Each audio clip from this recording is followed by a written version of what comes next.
새해 복 많이 받으십시오. 아름다운 특상 감사합니다. 우리 김천교회 오면 참 우리 모든 성도님들이 느껴지는 분위기가 예수님을 정말 사랑하는 것 같아요. 여러분 그렇습니까? 대답이 심동찮아요. 여러분 정말 예수님 사랑하십니까? 하늘나라 가기 소원합니까? 보니까 참 그 열심히 대단하셔요. 그죠? 연세가 대단하신데도 집에 계실 생각 안 하고, 그죠? 어쩌든지 정말 주님의 전에 달려나오는 그 마음 위에 주께서 큰 복을 더해 주시기를 간절히 바랍니다. 우리 권 목사님께서 김천교회가 사경회를 위해 기도를 많이 한다고 그렇게 말씀을 전해주셨는데 진짜입니까? 네. 기도하신 만큼만 복을 받습니다. 기도를 조금 하면 조금 복을 받고 기도를 많이 하면 많이 복을 받습니다. 그래서 복을 못 받았다 하면 누구 책임이에요? 기도 안 하면 여러분 책임입니다. 그래서 기도를 열심히 하시기 바랍니다. 여러분 이 표지에 있는 그림을 보니까 혹시 어디서 본 적 있습니까? 어디서 본 것 같아요? 교회 지남 연말 기도 주간에 표지 그 그림입니다. 사실은 제가 연말 기도 주간에 올라 그랬는데 그때 초청을 받았는데 그때 목회자 협의 기간이 있어가지고 오지 못해서 그때 연말 기도 주간의 주제가 무엇이었는지 혹시 기억하세요? 그게 바로 예수님의 제자가 되자 그런 내용이었습니다. 그래서 이번 사경에는 연말 기도 주간과 더불어 가지고 우리가 그 내용을 읽어보신 분들은 충분히 공감하리라 생각합니다. 총 주제는 예수님의 제자가 되자. 여러분 예수님 제자가 되고 싶은 마음이 있습니까? 예, 그런 마음 위에 주께서 복을 주시기를 바랍니다. 보니까 우리 김천교회에 반가운 얼굴들이 있고 게다가 더 반가운 분은 우리 디톡스 때 만난 우리 두 형제님이 아주 자리를 지켜서 너무 감사합니다. 박수 한번 치겠습니다. 그 귀한 걸음 천국까지 이어지게 되기를 간절히 축복합니다. 오늘 저녁에는 제자란 무엇인가? 그런 제목으로 함께 말씀을 나누겠습니다. 우리 지난 연말 기도 주일에 성장하는 제자들 그러면서 어느 분이 말씀을 주셨는가 하면 우리 테드 윌슨 대총회장님께서 첫 안식일 날 가서 제자를 삼으리라 그런 제목으로 말씀을 주셨습니다. 그 내용에 보면 이런 내용으로 시작되어지는데요. 2000여 년 전 어느 봄날 부활하신 그리스도께서 제자들 및 자기를 따르는 수백 명의 사람들과 함께 갈릴리 산자락에 서 계셨습니다. 거기서 예수님께서 중대한 사명을 선포하셨는데 예수님께서 돌아가시기 전에 갈릴리에서 만나자 그러셨어요. 그리고 부활하시고 나서 무덤 곁에 있던 천사들이 갈릴리에서 그들을 만나겠다고 하신 그리스도의 약속을 제자들에게 다시 상기시켜 주었습니다. 그래서 그 시간과 장소를 우리 주님께서 미리 알려주셨기 때문에 핍박과 공포 속에 있던 많은 사람들이 갈릴리에 모여들었습니다. 그들은 로마인들의 눈을 피하여 몰래 숨어 모이는데 그때 모인 사람이 몇 명이나 되는지 혹시 여러분 아세요? 혹시 아시는 분 계세요?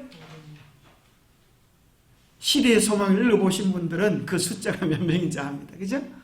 시대의 소망에 보면 몇 명이 모였다고요? 500명 가량의 사람들이 모였다. 참 놀라워요. 그죠? 고린도전서 15장에 보면 500명이라고 그렇게 표현되어 있는데 그 숫자가 거기서 연관된 것 같아요. 그 500명이 모인 그들이 간절한 마음으로 모였을 것입니다.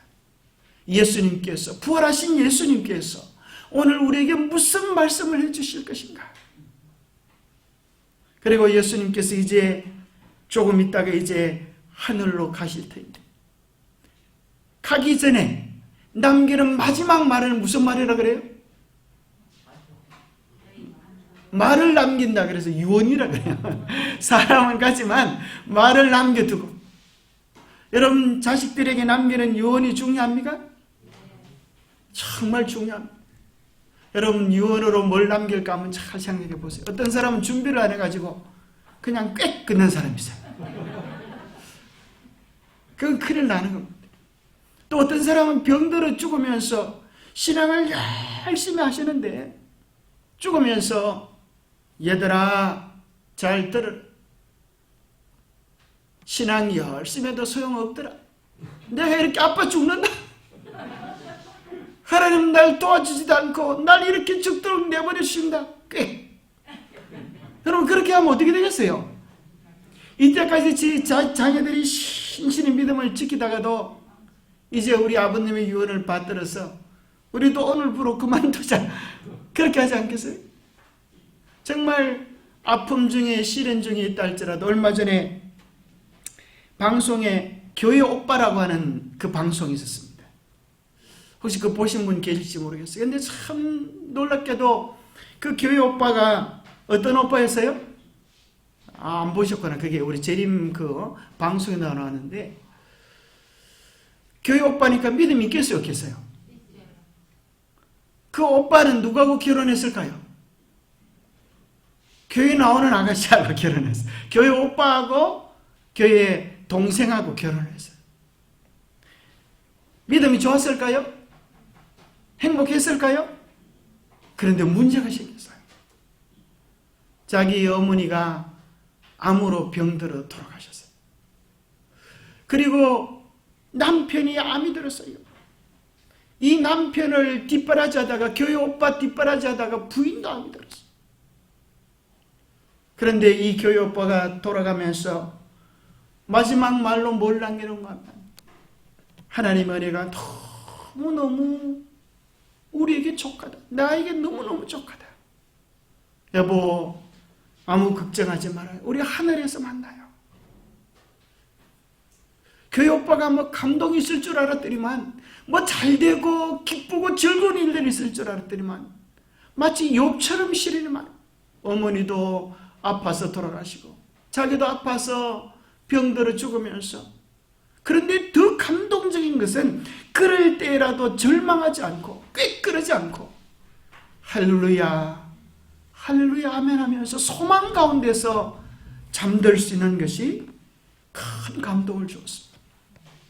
자, 예수님께서는 마지막으로 무슨 말씀을 우리에게 남기셨나? 여러분 그 말씀 똑똑히 들어야 되겠어요? 졸면서 비몽사몽 안에 들어야 되겠어요? 어떻게 들어야 되겠어요? 단디 들어야 돼요. 단디 들어야 돼요.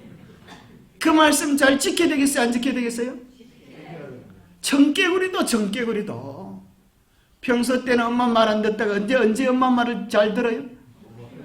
마지막 돌아가시기에 남긴 유언은 잘 들어가지고 비만 오면 깨굴 그런다 해서 우리가 그래도 정깨구리보다는 좀 더 나아야 되겠죠. 자, 예수님께서 마태복음 28장 18절에서 20절에 보면 유언처럼 남긴 이 말씀을 세 글자로 뭐라 그래요? 세 글자로 뭐라 그런지 아시는 분? 뭐라 그래요?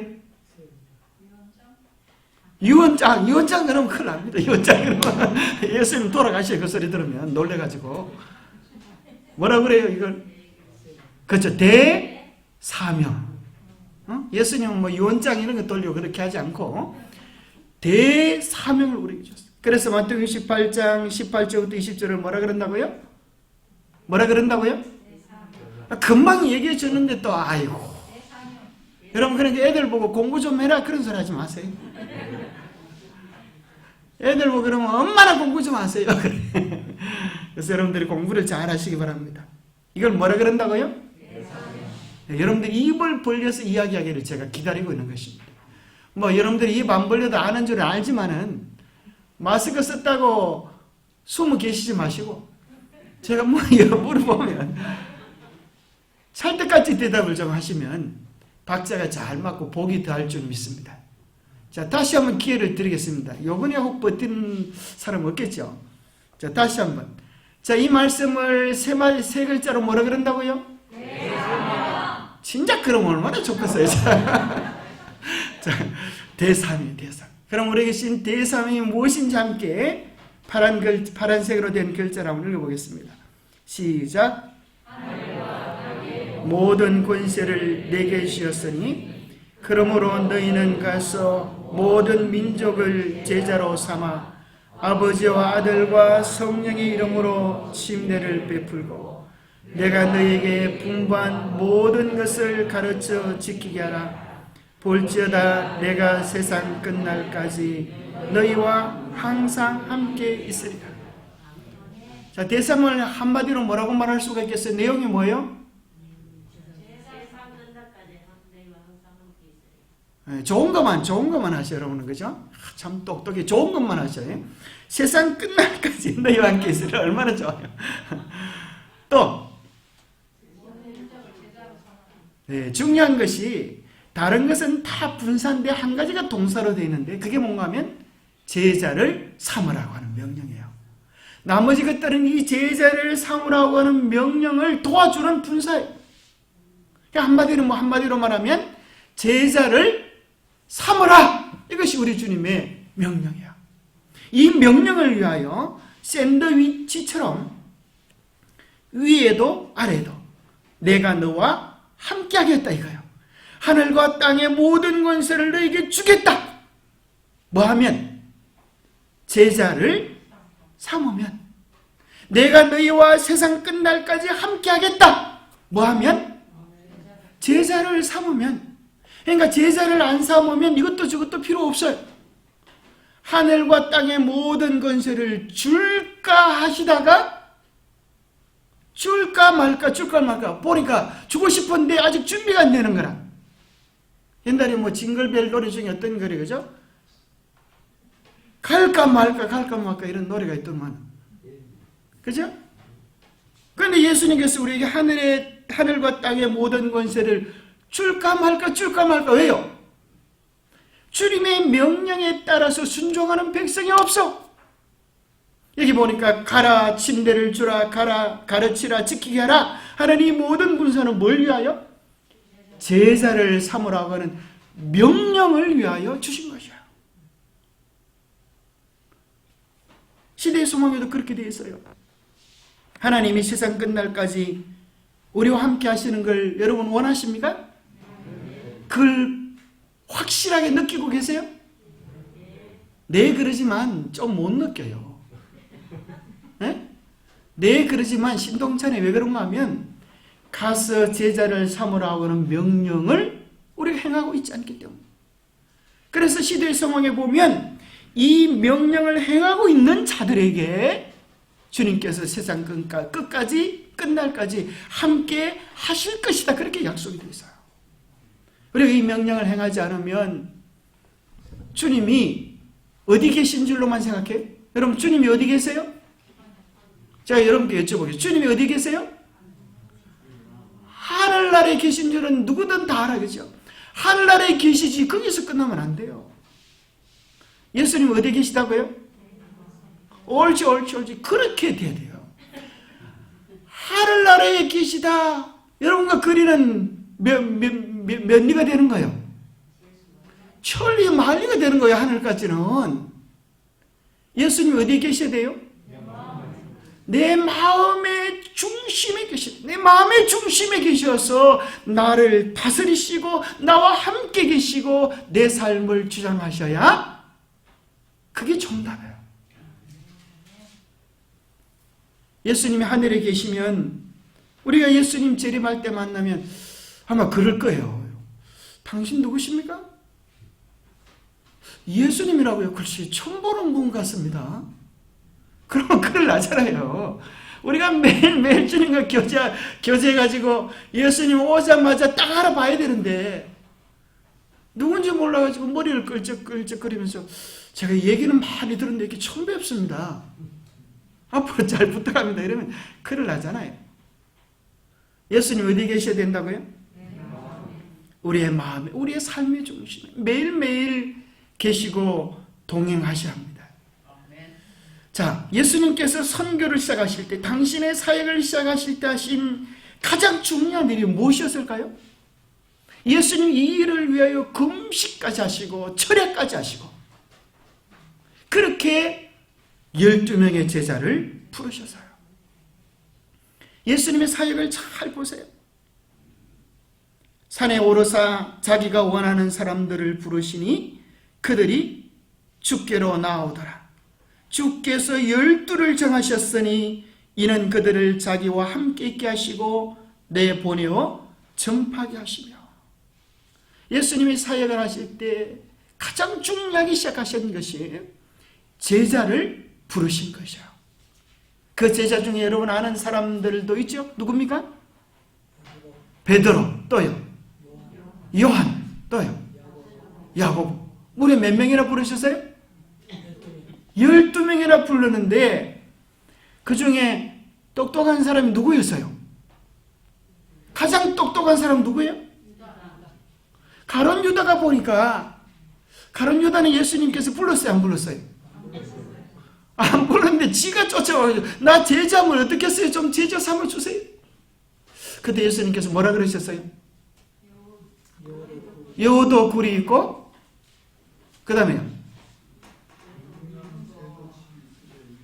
네. 인자는 머리 둘 곳이 없도다. 세상에 예수님의 길은, 제자의 길은 어찌 보면 머리 둘 곳도 없는 힘든 길인데 네가 따라올라 그러느냐? 그런데 유다는 뭘 봤어요? 예수님 따라가면 머리 둘 곳이 있다고 생각했어요? 없다고 생각했어요? 가만히 보니까 예수님이 인기 짱이라. 예? 온 세상이 예수님 따라가는 거예요. 옳지 예수님 따라가면 어디까지 가겠다? 이거 한 자리 하는 거 문제가 없겠다. 예수님의 왕이 되면 그 오른쪽 우의정 자리는 내 거다. 그런 흑심을 품고 예수님을 따라갔어요. 예수님을 따라다녔던 가룟 유다는 예수님을 누구라고 불렀어요? 뭐라고 불러야 되는데? 주님이라고 불러야 되는데, 내 삶의 주인이요 나의 왕이요 나의 전부라고 불러야 되는데 항상 뭐라고 부르냐면 선생님, 그래 선생님, 랍비요. 한 번도 가룟 유다는 자기의 삶의 주권을 온전히 주님께 드린 적이 없어요. 나중에는 자기 마음대로 예수님을 부려먹으려고 예수님께 이런 코너로 이끌면 예수님은 분명히 기적을 베풀고 벗어나실 거야. 그렇게 시나리오를 짠 것입니다. 그런데 예수님은 가룟 유다가 생각하는 그런 영광의 길로 가신 것이 아니라 맥없이 십자가에 달려 죽으시는 죽음의 길로 간 것입니다. 여러분, 예수님이 죽으신 게 잘한 일입니까? 못한 일입니까? 여러분은 잘하셨다고 생각되지만 그 당시 제자들은 어떻게 생각했을까요? 땅을 치고 통곡을 했어요. 아이고, 이럴 줄 알았으면 우리 예수님 괜히 따라다녔다. 이제 예수님 돌아가셔서 우리 쫄딱 망했다. 이제 뭐 먹고 살고. 베드로가 얘들아 고기 잡으러 가자. 나도 이제 뭐 먹고 살기 자제해야 되겠다. 근데 예수님이 부활하셨어요. 그리고 그들에게 말씀하시는 것이 너희들이 살아야 되는 삶의 목적은 세상에서 고기 몇 마리 얻어먹자고 너희들 이 세상에 사는 게 아니야. 너희들이 정말 산다고 하는 것은 내가 준 위대한 사명을 위하여 사는 거야. 이 사명을 위하여 살 때 너희들은 어물전 사장으로 이름이 기록되는 것이 아니고 저 영광스러운 하늘 도성에 영광스러운 이름으로 기록되어야 하는 거야. 예수님께서 사역을 다 마칠 때 선교의 결론으로 갈릴리 사람들아, 예수님이 하늘로 올라가실 때 천사들이 그죠? 이제 함께 동행을 했습니다. 제자들이 예수님이 하늘로 올라가시는 모습을 보고 닭 쫓던 개, 닭 쫓던 개 지붕 쳐다보듯이 정신 하나도 없어요. 우리가 그렇게 소망하던 주님이 하늘로 가버렸으니 이제는 누굴 믿고 어찌하고 살까? 정신이 없이 하늘로 쳐다보는데 천사들이 그러지. 갈릴리 사람들아 어찌하여서서 하늘을 쳐다보느냐? 너희 가운데 하늘로 올리우신 이 예수는 하늘로 가심을 본 그대로 다시 오시리라. 너희가 해야 될 일은 언제 예수님 그렇게 오십니까? 라고 하는 그 시간의 관심을 기다리지 말고, 여기 뭐라 그래요? 오직 성령이 너희에게 임하시면, 이 말이 무슨 말이에요? 너희가 사명을 감당할 수 있는 진짜 제자가 되기 위하여 준비하는 일이 너희들이 해야 될 일이다. 우리는 사건에 대하여 관심이 많아요. 교황이 언제 일요일 휴업령을 터뜨리나? 여러분 뉴스 끓입니까?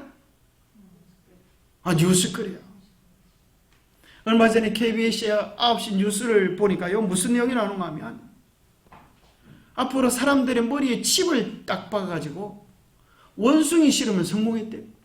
원숭이가 생각하는 대로 컴퓨터 화면에 나타나는 거예요. 사람들도 이제 뇌에 컴퓨터를 딱 박아가지고 생각하는 대로 화면이 나오고, 그 컴퓨터도 누가 조종할 수 있어요? 이쪽에 있는 메인 할 수 있는 호스트가 다 조종을 할 수 있는 그런 시대에 앞으로 우리가 살아가게 되는 거예요. 참 무섭고 놀라운 시대에 살아갑니다. 그죠? 이런 시대에 정말 예수님이 속히 오지 않으면, 그래서 여러분들이 보세요. 여러분 젊은 아이들이 요즘 온통 뭐예요? 그죠? 스마트폰. 거기에 쏙 빠져 있어요. 그래서 실제 여러분들은 스마트폰 할 줄 아십니까? 네. 하는 사람 몇 사람 없는데 보니까. 컴퓨터는 좀 아십니까? 근데요, 요즘 사람들이 이렇게 하나 하면 그 정보들이 다 입력이 되어 있어요. 여러분들이 유튜브를 쳐가지고 뭘 찾잖아요? 뭐 찾으면 그 다음에 희한하게도 유튜브에 여러분이 찾은 거하고 비슷한 게 떠요, 안 떠요? 그걸 뭐라 그래요? 이거 유식하네요, 아주. 그런 것도 아셔요. 알고리즘이 무슨 소리예요?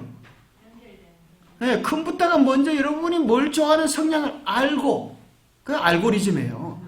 그놈들이 먼저 알고 연결을 시켜줘요. 왜 그런 일이 벌어지는가 하면, 이 야후 같은 데서 여러분의 정보, 성향, 사상, 뭘 좋아하고 뭘 사고 파는지에 대한 정보들을 다 가지고 있어요. 그래서 여러분들이 보고 듣고 누르고 하는 것들을 내 마음대로 하면 돼요, 안 돼요? 누구 마음대로 해야 되겠어요? 예수님 마음대로 해야 돼요. 자, 여러분들이 왜 예수님 마지막 시대 조사 심판 준비하라 그러는가 하면, 이미 세상에서도 다 조사가 들어가서요. 예? 이 사람이 하늘 백성인지 땅의 백성인지 조사가 다 들어갔어요. 그래서 여러분들이 뭐 나중에, 나는 그런 거 안 봤어요. 그래도 유튜브 검색 목록을 딱 치보면 다 나오는데요, 뭘.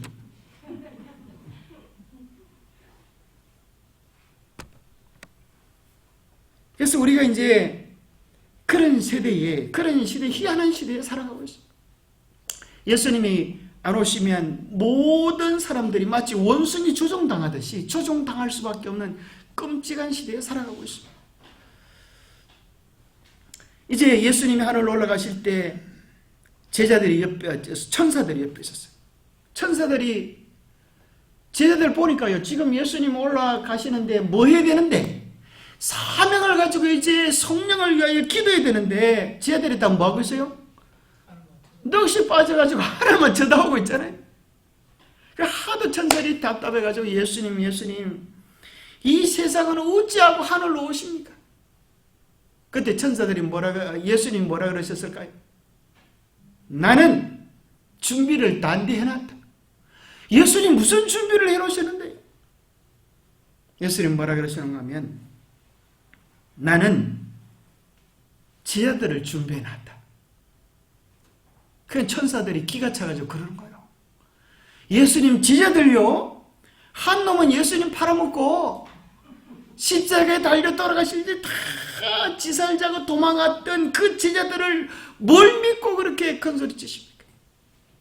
그런데 예수님 뭐라고 하시는가 하면 나는 그래도 그들을 믿는다.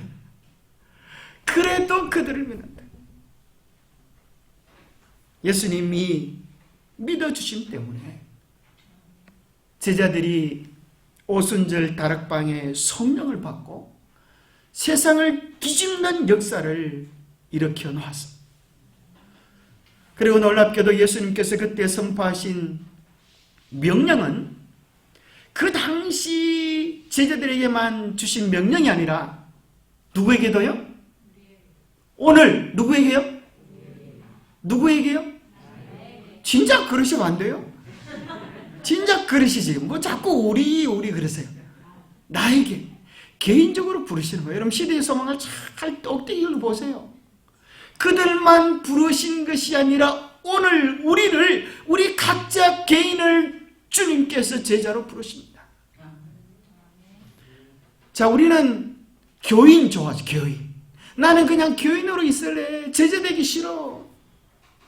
성경에 교인이란 말이 몇 번 나올까요? 몇 번 나올까요? 시알려 봤어야 알지, 그죠? 근데 여러분 시알려 보기 아주 쉬운 방법이 있어요. 여러분 핸드폰에 베들레헴 성경 깔아서요. 거기서 성부 찾기 교인 딱 검색해 보세요. 그럼 딱 뭐라 하면 한 번, 이래나 한 번.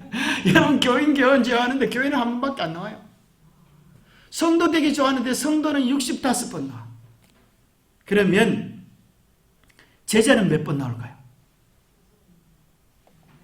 자, 그리스도인 좋아하는데 그리스도인은 몇 번 나올까요? 그리스도인은 7번 나와요. 그리스도인 7번. 제자는 몇 번 나올까요? 몇 번 나오면 여러분 좋을까요? 315회. 한글 버전을 이렇게 찾으니까 이렇게 315회. 그러니까 얼마나 많은 거예요? 얼마나 많은 거예요? 그 말은 무슨 말인가 하면 제자에 대한 이야기들을 주님께서 사역의 시작에 끝에 중간에 계속 예수님의 12제자들은 예수님을 따라다니고 삶을 보고 배우는 것이에요. 그리고 예수님이 하늘로 올라가시고 나서 그 사업과 뜻을 제자들이 이어받아서 그 일을 계승하는 겁니다. 제갈공명이 똑똑했습니까? 제갈공명이 대단했어요. 그죠? 참 저는 그 적벽대전, 여러분 적벽대전 뭐 사경회 때 별소리를 다 하는데 자, 적벽대전 참 신통방통 꼬랑통하잖아요. 어째 동남풍이 불 걸 알고, 그죠? 참 희한하죠. 뭐 이게 뭔 소리인지 모르는 분도 계시겠지만 어쨌거나 이제 줄거리가 그렇습니다. 산에서 이제 제갈공명이 뭐예요? 하나님께 기도합니다. 일주일 동안 기도를 해요. 하나님, 저 바람의 방향을 동남풍으로 바꿔주십시오. 다 기도해요. 그 기도하고 일주일이 마치는 날 바람이 드디어 북서풍이 동남풍으로 바뀌는 그날 공격 신호가 떨어지는 것입니다. 그때 조조의 100만 대군이 막 켄터키 치킨이 되기 시작하는데 정신이 없는 거예요. 그때 같은 편이었던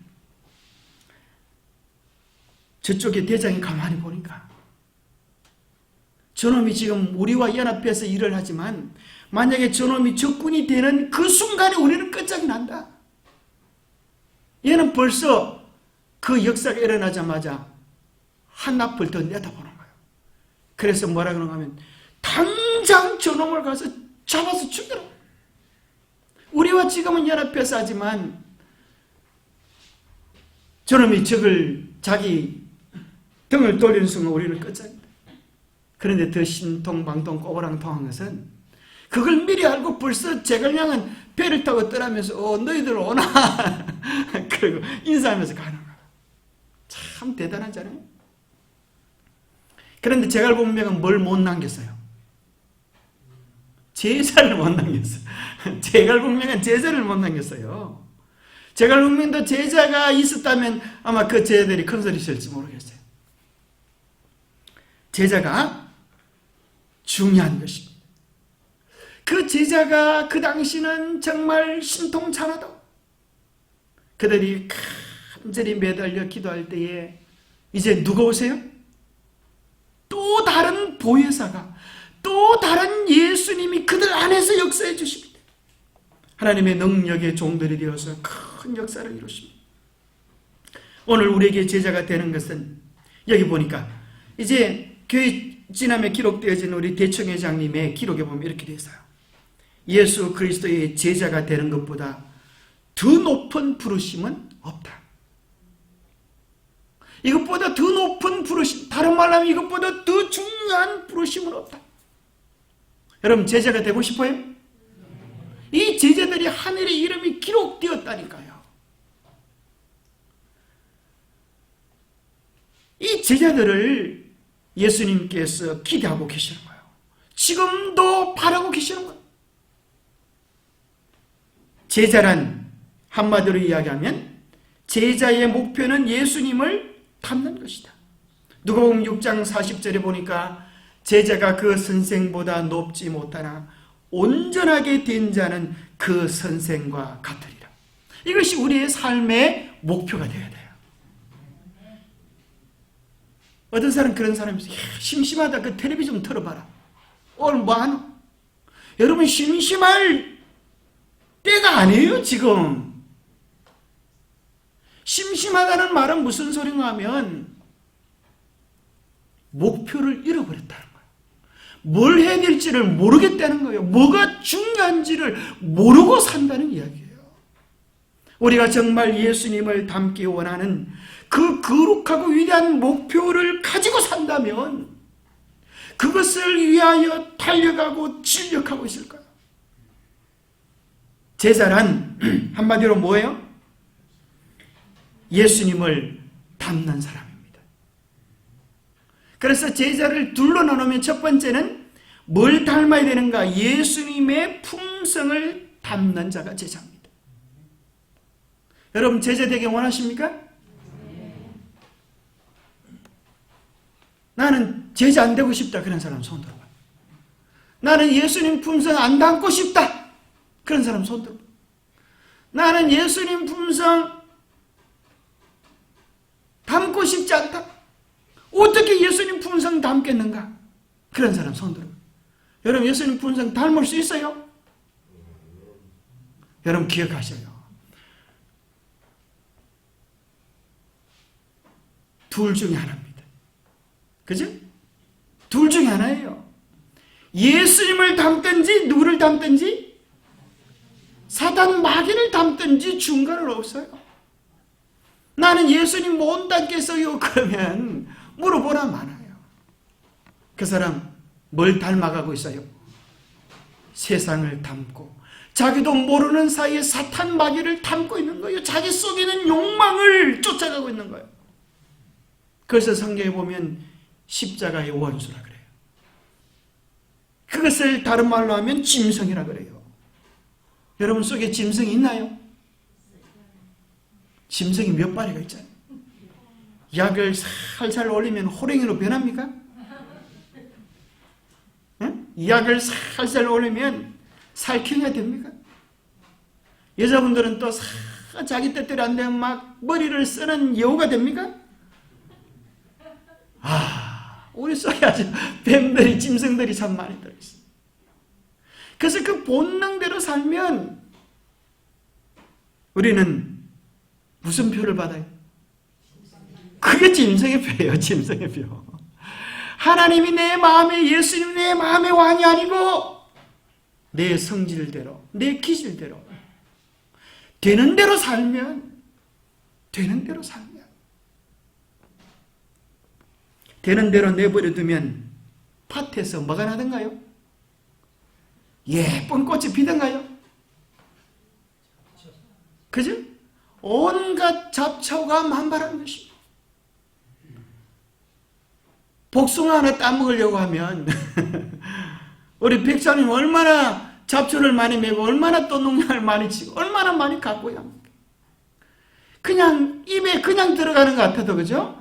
그 하나의 과실은 정말 수많은 전쟁의 승리의 전성품인 것입니다. 여러분 잡초가 많이 나겠어요? 좋은 풀이 많이 나겠어요? 자, 희한하게도 잡초는 심으면 몇 배의 열매가 나올까요? 몇 배? 자, 평균 농학 박사 그럽디다. 좋은 씨앗은 잘 심으면 몇 배요? 잘 되면 200배. 잡초들은 보통 몇 배 나올까요? 2만 배가 나옵니다. 2만 배. 그러니 뭐 게임이 안 되는 거예요. 보세요. 농사를 짓는 것은 어쩌면 잡초와의 전쟁, 그죠? 밭을 메고 뒤돌아보면 또 어르신 놈들이 따라와요. 그래서 농부가 아이고 안 되겠다. 올해는 이제 잡초와의 전쟁의 상복이다. 포기하면 어떻게 되겠어요? 우리가 따먹을 게 없어. 그런데 여러분 매년 가을이 되면 우리가 풍성한 수확을 거두지 않습니까? 결국에는 승리할 것입니다. 우리 속에 잡초처럼 돋아나는 죄악된 본성이 있다 할지라도 끊임없이 영적 전쟁을 포기하지 않으면 우리도 그날 하늘 알곡으로 거두어지게 될 것입니다. 여러분 어쩌든지 예수님 품성을 닮아가는 한 해가 되시기를 바랍니다. 두 번째 제자라고 하는 것은 품성만 담는 게 아니라 예수님이 맡기신 사역을 개성하는 자입니다. 품성을 담는 것, 사역을 담는 것. 예수님이 하셨던 그 일을 그대로 당신의 제자들에게, 교회에게 맡겨주시는 것입니다. 그것이 우리가 해야 될 일입니다. 여기 교육 15, 16페이지에 보면 사람을 창조하신 하나님의 목적이 실현되도록 사람에게 창조주의 형상을 회복하는 것, 다시 말해 지덕체의 발달을 정진시켜 사람으로 하여금 창조되던 당시의 완전한 상태로 돌아가게 하는 것이 구속사업이다. 예수님이 왜 십자가에 달려 돌아가시는가? 한마디로 말하면 뭐하기 위하여? 하나님의 형상을 회복시키기 위하여, 예수 그리스도를 닮기 위하여. 분명합니까? 그것을 위하여 예수님께서 돌아가셨어요. 이것이 교육의 목적인 동시에 인생의 위대한 목적이다. 여러분 인생에서 이보다 더 위대한 목적이 있으면 나와보라 그래요. 네? 더 위대한 목적이 있어요, 없어요? 어떤 사람은 어쩌든지 좀 돈을 벌으려고, 여러분이 뭐 저금통입니까? 어떤 사람은 이런 사람이 있어요. 한 끼 밥을 못 찾아 먹으면 영원히 못 찾아 먹는다. 어쩌든지 한 끼라도 열심히 찾아 먹어라. 여러분이 뭐 돼지입니까? 어쩌든지 인생은 즐기며 살자. 여러분이 뭐 날라리입니까? 여러분이 오늘 삶의 목적을 수정하시게 되기를 바랍니다. 우리는 뭘 위하여 살아야 돼요? 위대한 하나님의 형상을 회복시키기 위하여, 그리스도를 닮기 위하여 사시게 되기를 바랍니다. 이것이 하나님의 약속이에요. 하나님의 계획이에요. 우리 모두는 적어도 하나님 닮을 하나님의 자녀들입니다. 아멘 좀 하시기 바랍니다. 이게 어떻게 눈치를 줘야 그렇게 아멘 하십니까? 정말 중요한 거 아니에요? 정말 중요한 것 같아요. 어떻게 하면 하나님을 닮을까? 어떻게 하면 예수님을 닮을까? 자나깨나 그 생각을 하시게 되기를 바랍니다. 반대로 사단의 목표는 인간의 마음에다가 사단의 품성을 재현시키는 것이다. 그래서 여러분 남편을, 어떤 남편 줬어요? 여러분의 약점을 가장 잘 알고 여러분을 가장 괴롭힐 수 있는 자로, 그렇게 여러분 남편을, 여러분의 자녀들을 준 것 같아요? 어떤 지선은 그래요? 우리 남편은 마귀새끼다. 어떻게 하면 내 속을 뒤집어 놓는 소리를 잘하는지 내가 참 미치겠다. 여러분이 여러분 남편을 마귀 새끼라고 생각하면 여러분 속에 사탄이 들어있는 증거입니다. 여러분이 그렇게 생각하는 것은 사단의 장난에 놀아나고 있는 중입니다. 사람이 창조되자마자 사단은 인간에게서 하나님의 형상을 말살시키기로 결심했다. 그리고 하나님의 도장을 찍혀야 하는 곳에 사탄의 인 짐승의 표를 찍기로 결심했다. 그래서 사람의 마음속에 정오와 야망을 주입시키는 데 성공했다. 여러분 마음속에 교회 다니면서도 마음속에 서운한 것들만 가득 품고 다니는 분 계십니까? 마음속에 미움만, 마음속에 상처만, 세상적인 야망만 품고 계시는 분 계십니까? 마음속에 썬 뿌리를 뽑아내야 합니다. 사탄이 그러는 것입니다. 예수를 팔려고 하는 마음을 유다의 마음속에 넣어준 놈이 누구예요? 사단 마귀예요. 사단 마귀. 그 마귀는 오늘도 살아있어서 우리 마음속에 형제들의 말실수, 부족, 잘못, 심지어 목사들의 잘못을 잘 기억하고 있다가 집에 가서 아이들 모아놓고 얘들아 모여봐라. 우리 목사님이 참 내가 그런 목사님일 줄 몰랐어. 그러면 자녀들이 결심을 합니다. 그놈의 교회에 가지 말아야지. 목사님 하나는 설교를 잘 준비해가지고 설교를 하면 자녀들의 마음속에 무슨 생각이 드는가 하면 저놈의 사기꾼 말도 잘하네. 네가 뭐라고 그래 말하는 내가 속을 줄 아나? 그래서 우리의 자녀들이 불신자 자녀들이 되고 만다는 거예요. 믿음이란 복잡한 게 아니에요. 어려운 게 아니에요. 간단히 이야기하면 불평을 그치고 감사하고 기쁜 것을 생각하는 것입니다. 우리를 향한 하나님의 뜻은 우리가 순교지에 가서 죽는 게 아니고 항상 뭐하라? 기뻐하라. 범사에 감사하라. 쉬지 말고 기도하라. 이것이 너희를 향한 하나님의 뜻입니다. 얼마나 쉬워요? 근데 여러분 인상이 왜 그렇게 다 그렇게 변치 못해요? 날마다 하나님이 주신 것에 대하여 기뻐하고 감사하며 사시게 되기를 바랍니다.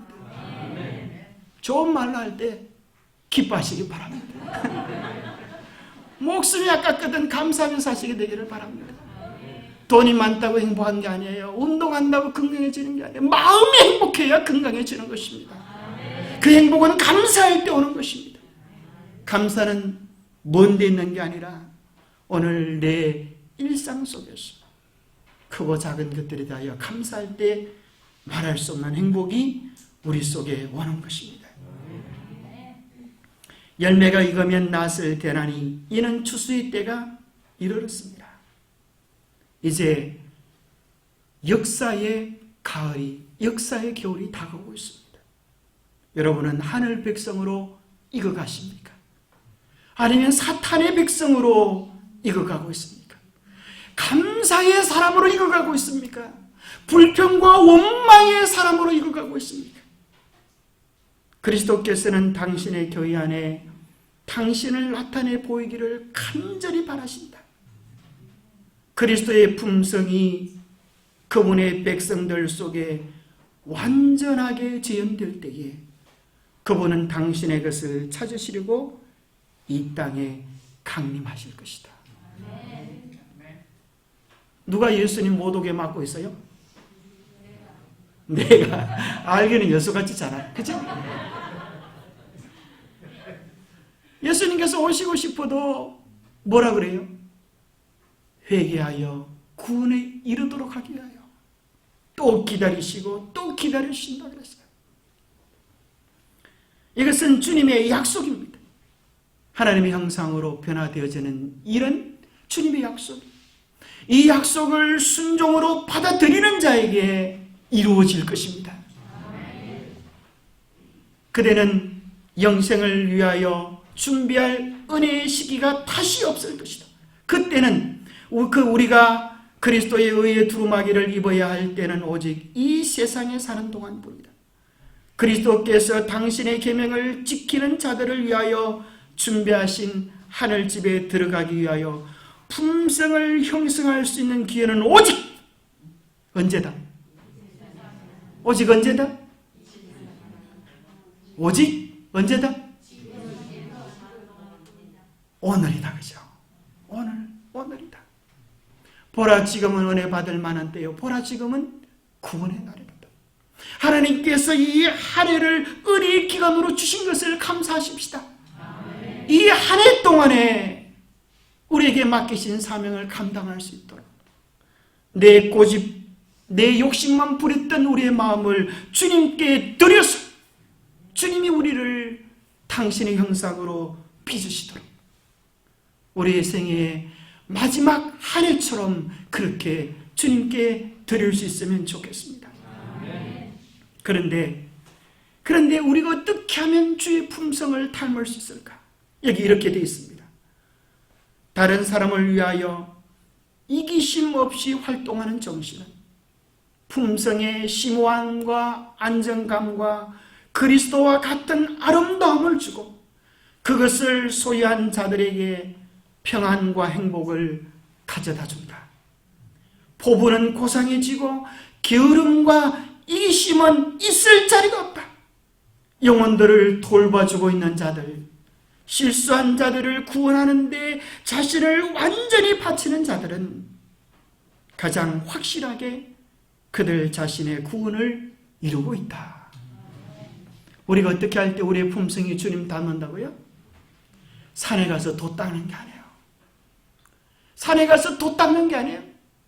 오늘 우리 주위에 우리의 도움이 필요한 자들을 위하여 섬기며 봉사하고 사랑하고 그를 그리스도의 제자로 만들기 위하여 애탐 속에서 우리의 마음이 주님의 형상으로 변화되어지는 겁니다. 다른 사람의 구원을 위하여 헌신하고 노력할 때 그들은 가장 확실하게 그들 자신의 구원을 이루고 있는 것이야. 다른 사람을 살리는 것이 내가 사는 것이야. 한 번은 저희 고향이 거창인데 거창이 김천하고 좀 가깝죠. 구미보다는. 그래서 김천 보면 고향 느낌이 좀 들기도 합니다. 근데 저희 고향에 한 번은 참 신실한 한 분이 이사 오셨어요. 그리고 너무 신실해가지고 거창도 좀 촌인데 더 깊은 산속으로 들어가야 된다 그러면 더 깊은 산속으로 들어가시면 한 몇 년 동안 돛 닦고 나오셔가지고 이렇게 내가 예수다 뭐 이런 소리 하시고 정신없는 소리 하시고 언제 전쟁이 일어난다 뭐 이런 소리 하시고 참 신실하신 분이셨어요. 지금 생각하면 참 어쩌다가 그런 분이 그렇게 되셨나 정말 안타까워. 성경과 정언밖에는 모르는 분인데 어떻게 그렇게 되실 수도 있나. 하나님께서 우리의 품성을 빚으시는 도구들로 누구를 주셨어요? 옆에 있는 분들을 주셨어요. 여러분 가족들을 주셨어요. 때로 마음에 안 들고 때로 아프고 상처받는 시간들이 하나님이 나를 비시고 단련하는 시간들이에요. 그때 우리가 분내고 원내면 우리는 짐승으로 변하고 그때 기도하고 울며 불며 회개하며 주님께 나아가면 바로 그 시간이 주님이 우리를 빚으시는 시간이 됩니다. 사건과 상황은 똑같지만 둘이 밭을 갈매 하나는 데려감을 당하고 하나는 버려둠을 당해요. 무엇인가? 우리의 마음, 우리의 삶의 주권을 어디에 드리냐에 따라 달라지는 것입니다. 바닷가에 가면 자갈들이 그죠? 파도가 막 몰아치면 자갈들이 뭐라 그래요? 자갈자갈 막 그래. 서로 부닥쳐가지고 자갈. 야, 너 왜 이렇게 못생겼냐? 너무 찌른. 너 너무 찌른다. 뭐 너는 안 그런 줄 알아? 너는 잘생긴 줄 알아? 뭐 파도만 치면 자갈들이 자갈자갈 걷는 것이고 서로 싸운다. 네가 잘났다, 내가 잘났다. 우리가 그러면 다 그놈이 그놈. 그래도 몇 년이 지나면 그 자갈밭이 무슨 밭으로 변해져요? 몽돌밭으로 변해져. 나중에 지나보면 당신 때문에 내가 더 많이 기도하게 되고 당신 때문에 내가 요 정도는 변화된 것 같소. 참 고맙소. 오늘 저녁에 주무시기 전에 여러분 뭐 꼭 한 방에 살지 않지만 옆방에 사는 이웃집 아저씨도 있잖아요. 오늘 저녁에 주무시기 전에 손잡고 그렇게 인사하고 주무시. 당신 때문에 이래도 내가 좀 변화된 것 같소. 이런 나를 버리지 않고 잘 참아주고 함께 있어 주어서 고맙소. 내일 아침에 또 만납시다.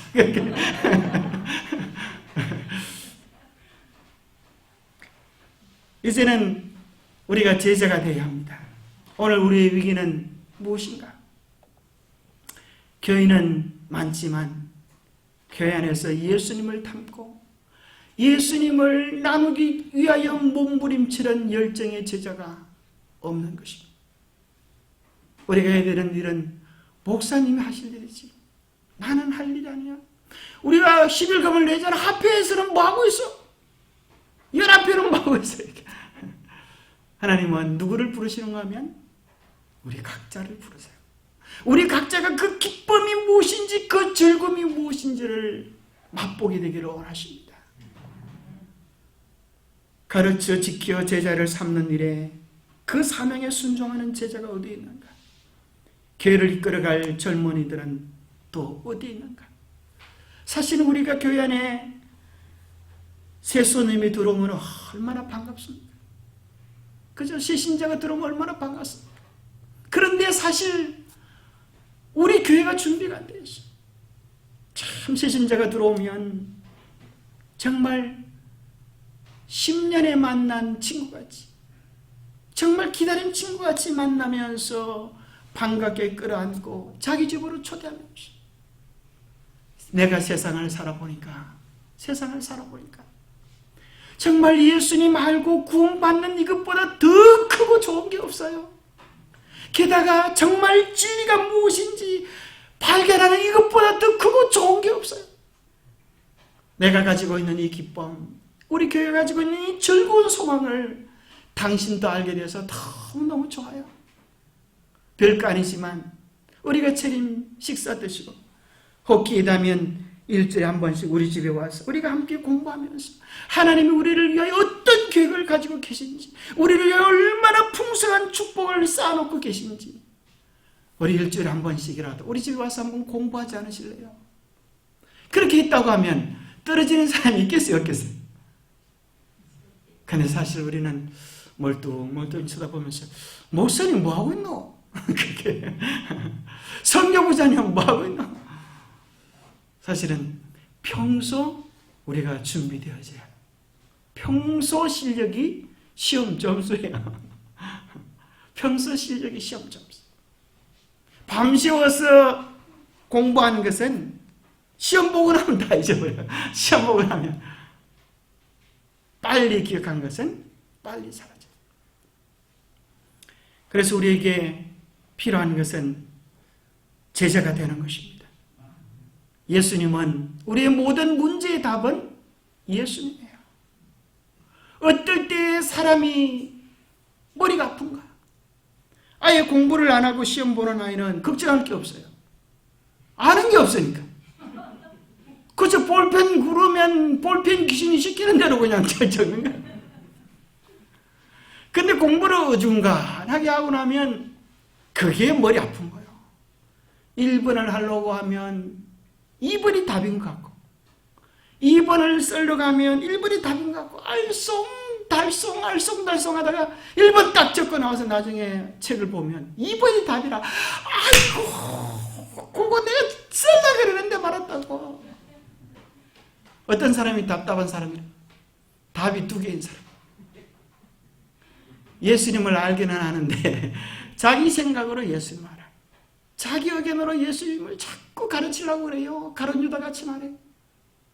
여러분 예수님 가르치는 일 이제 포기하시고 여러분의 삶의 주인으로 스승으로 예수님을 모시게 되기를 바랍니다. 우리의 답은 오직 예수님입니다. 예수님께서 개입하시면, 예수님이 도와주시면 해결되지 않은 문제가 있을까요? 아무 문제가 없습니다. 우리의 문제가 크면 클수록 해답이 주어질 때 우리의 기쁨과 감동은 더욱 크게 될 것입니다. 이번 상해 기간 기도를 많이 하셔서 어쩌든지 예수님을 깊이 만나고 예수님의 온전한 제자가 되기를 바랍니다. 예수님의 제자는 누가 예수님의 제자다?